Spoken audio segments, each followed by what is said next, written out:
Bali Bercerita, edisi misteri. Semeton Bali Bercerita, apa kabar? Nah, kali ini Bali Bercerita akan menceritakan tentang pengalaman misteri dari sepasang suami istri yang namanya kami samarkan jadi Adi dan Sari. Mereka sekarang tinggal di sebuah desa di Tabanan. Untuk kalian ketahui ya, cerita ini berdasarkan kisah nyata. Jadi, seperti apa kisahnya? Ini dia. Jam dinding kala itu menunjukkan jam 11.36 malam. Adi dan Sari yang kelelahan setelah seharian bekerja sedang bersiap-siap untuk tidur.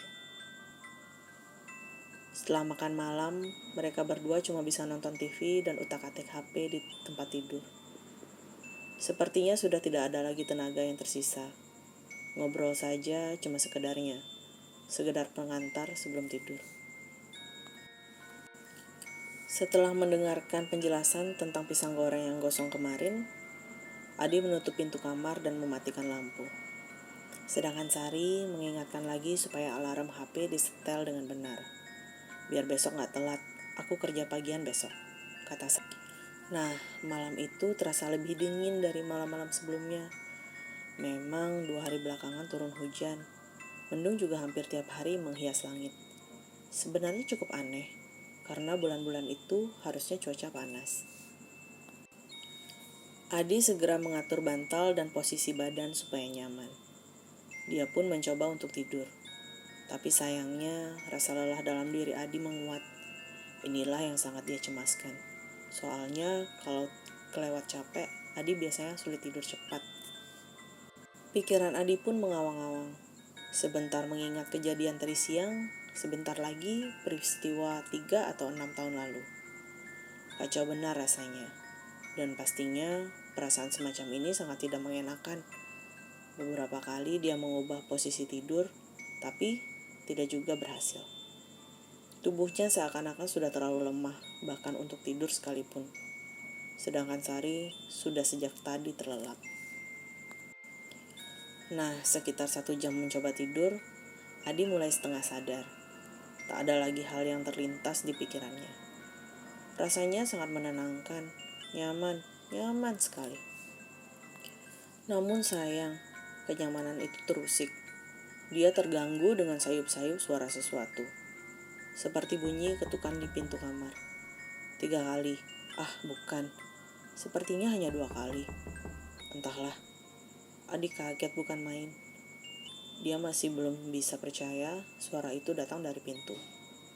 Dia mengira mungkin karena sempat setengah sadar, kutukan itu hanya imajinasinya sendiri. Tak mau ambil pusing, Adi kembali mengatur posisi bantal. Menyusunnya, membuatnya senyaman mungkin, dan kembali mencoba untuk tidur.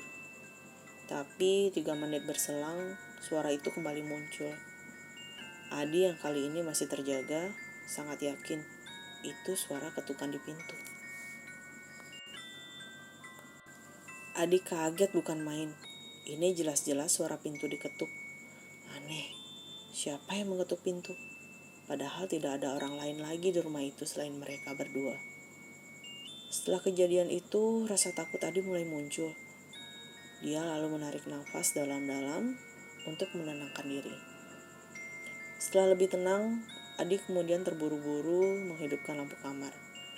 Dengan agak ragu, Adi memutuskan membuka pintu kamar sedikit kasar. Dia berpikir dengan cara itu, setidaknya bisa sedikit mengurangi ketakutannya. Pintu kamar pun terbuka, dan secepat mungkin Adi meraih saklar lampu ruang keluarga. Segera dia memperhatikan sekitar, tapi tak ada sesuatu yang mencurigakan. Beberapa ruang termasuk di luar rumah juga diceknya. Hasilnya juga sama, tak ada apapun. Syukurlah tidak ada apa-apa, tapi tetap saja terasa janggal. Kemudian Adi membangunkan istrinya untuk menceritakan kejadian aneh tersebut. Awalnya Sari tak percaya. Baru setelah Adi bercerita dengan sangat meyakinkan, Sari mulai merasa ketakutan.